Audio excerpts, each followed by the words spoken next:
You're now watching a clip from the Inspired by show. You can watch the full episode on our YouTube channel or listen on iTunes, Spotify, or wherever you get your podcasts. So make sure to head over there, leave us a 5-star rating if you enjoyed it, and follow the show. I said this to somebody a few months ago, that if I didn't do the work I did, and if I hadn't seen the results, I don't think I'd believe me. Because there's no logic to it whatsoever. It's just crazy. You know, the people that I've helped, the opportunities that I've created for myself. Up until about 2 weeks ago, I attended an online event, and we're being talked to about being visible online.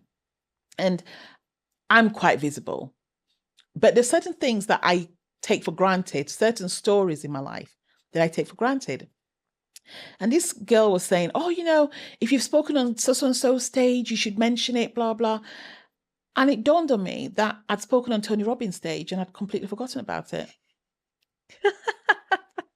Whereas Vic, a few years ago, would have loved to even be in the room, let alone be on the stage. Girl. And I was like, huh. And there's pictures and everything and stuff. And I'd completely forgotten about it. And she was like, oh, you should use that. I was like, maybe I should. So I put a post out there the other day, and I mentioned the person who got me on stage and tagged her on it. And she was like, oh my God, I love you. And I'm so excited. I was like, Vic, those are things that you take for granted.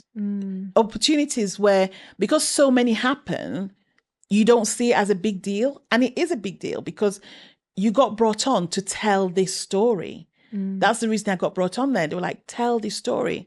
So in a way, I think sometimes I do take it for granted and I try not to. It's one of the reasons why I do gratitude quite a lot. Every morning, I try and, you know, even if I give gratitude just for my home, you know, I remember when I met you, I didn't have the key to a front door. I had to share that with 3 other people. And I missed the days when I had my own space. And while some people were praying for £1 million, I was just praying for the keys to my own front door.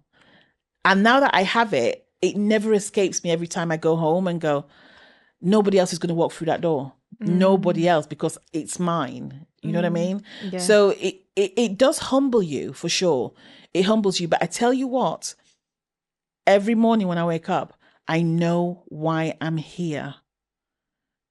Even if I don't want to do something, I know the job I have to do. I know who I'm responsible for. And it's really taught me how to be compassionate, because I wasn't compassionate before, and I still have to learn to be compassionate, but it's taught me how to really align to people and see people rather than just assume around people. You know what I mean? Definitely.